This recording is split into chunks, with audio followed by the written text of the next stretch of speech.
Hello friends, नमस्कार and welcome to Komal Nahata official.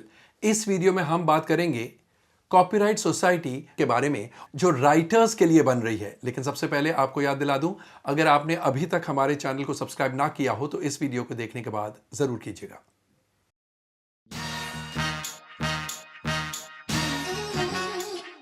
दोस्तों, oven fresh news मिली है कि स्क्रीन राइटर्स ने यानी story, screen play and dialogue writers ने मिलके, यानी जो कथा, पटकथा और संवाद लिखते हैं फिल्मों के, उन्होंने मिलके गवर्नमेंट से एक कॉपीराइट सोसाइटी रजिस्टर करने की मांग की है। They have United together under the umbrella of screen writers rights association of India, SRAI। कहा जाता है इस screen writers rights association of India SRAI का ऑफिस जुहू में है और इस कॉपीराइट सोसाइटी के फोरफ्रंट में राइटर्स अंजुम रजब अली, कमलेश पांडे, जूही चतुर्वेदी और फिल्म मेकर्स एंड राइटर्स विपुल शाह और साकेत चौधरी एब्सोल्युटली फोरफ्रंट में है। और अगर ये कॉपीराइट सोसाइटी बन जाती है, जो कि बननी चाहिए, there is no doubt that ये सोसाइटी बनेगी, बिकॉज कॉपीराइट एक्ट 1957 के सेक्शन 33 के तहत ऐसी सोसाइटी बन सकती है। गवर्नमेंट ऐसी सोसाइटी को बनाने के लिए परमिशन दे सकती है और इसलिए ये सोसाइटी बनेगी।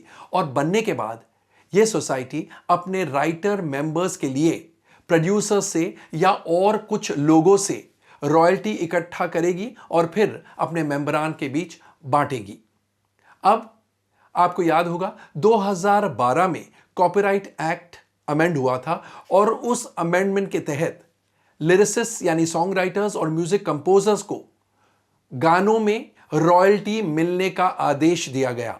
यानी there was a provision to share royalty with the lyricists and the music composers. पहले रॉयल्टी सिर्फ और सिर्फ प्रोड्यूसर को मिलती थी, अब प्रोड्यूसर को अपनी रॉयल्टी म्यूजिक डायरेक्टर्स एंड लिरिसिस्ट्स यानी सॉन्ग राइटर्स के साथ बांटनी पड़ती है।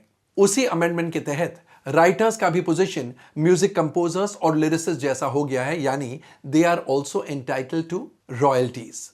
तो अब होगा क्या, होना क्या है? प्रोड्यूसर्स ने तो ऑलरेडी इसका विरोध करना शुरू कर दिया है, लेकिन एक्चुअली ये प्रोड्यूसर्स के लिए भी एक नए सोर्स ऑफ रेवेन्यू का जरिया बन सकता है।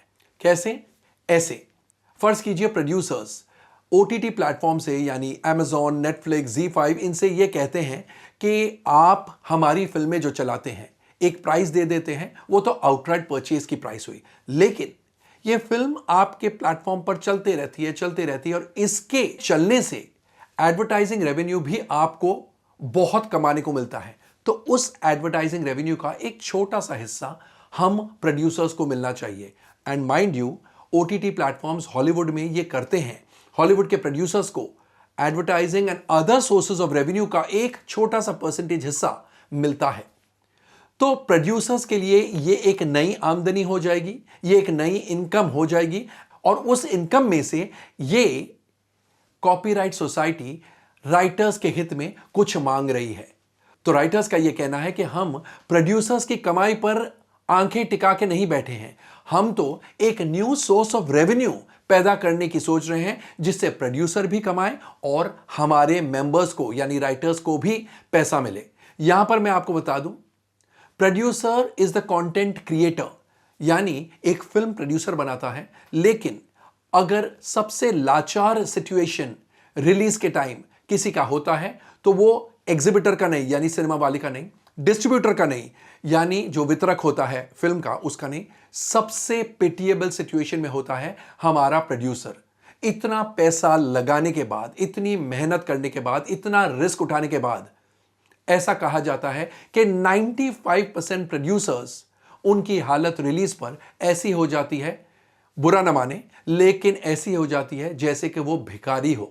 यस, बड़े प्रोड्यूसर्स को आप अलग छोड़ दो, करण जौहर, राकेश रोशन, आदित्य चोपड़ा, संजय लीला भंसाली, ये बहुत बड़े प्रोड्यूसर्स हैं और इन्हें बहुत बहुत ज्यादा कमाई होती है, बहुत इनकम होती है हर फिल्म में। लेकिन 90% या 95% प्रोड्यूसर्स तो इनकी तरह बड़े नहीं हैं, उनकी हालत एब्सोल्युटली पिटिएबल हो जाती है।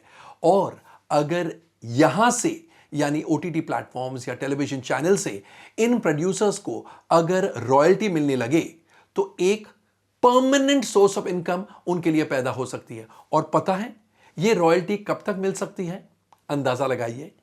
लॉ के तहत यानी कॉपीराइट एक्ट 1957 के तहत ये रॉयल्टी प्रोड्यूसर को तब तक मिलेगी जब तक वो प्रोड्यूसर जिंदा है एंड उसके 60 साल बाद भी। यानी एक प्रोड्यूसर के 2 जनरेशंस उस कमाई से अपना बैंक बैलेंस भर सकते हैं। अब मैं ये नहीं कह रहा हूं कि किसको कितना मिलेगा, that is for the copyright society to decide. तो राइटर्स ना सिर्फ अपने मेंबरान के लिए लड़ रहे हैं लेकिन प्रोड्यूसर्स के हित में भी लड़ रहे हैं। और अगर ये कॉपीराइट सोसाइटी बन जाती है तो राइटर्स तो खुशी से नाचेंगे लेकिन producers would also have a reason to thank their writers for starting a new source of revenue for them. दोस्तों, आपको हमारा ये वीडियो जहां पर हमने राइटर्स के कॉपीराइट रॉयल्टी की मांग की बात की कैसा लगा? कमेंट सेक्शन में जाकर अपने कमेंट जरूर पोस्ट कीजिएगा। और जैसा मैंने आपको पहले भी कहा, ये बॉलीवुड का इकलौता चैनल है जहां पर आपको इस प्रकार की एक्सक्लूसिव और ट्रेड की अंदर की खबरें मिलती है ताकि आप ना सिर्फ एंटरटेन हो लेकिन एजुकेट भी हो। एंड जैसा मैं हमेशा इन दिनों कहता हूं, stay safe, stay relevant end of course stay tuned.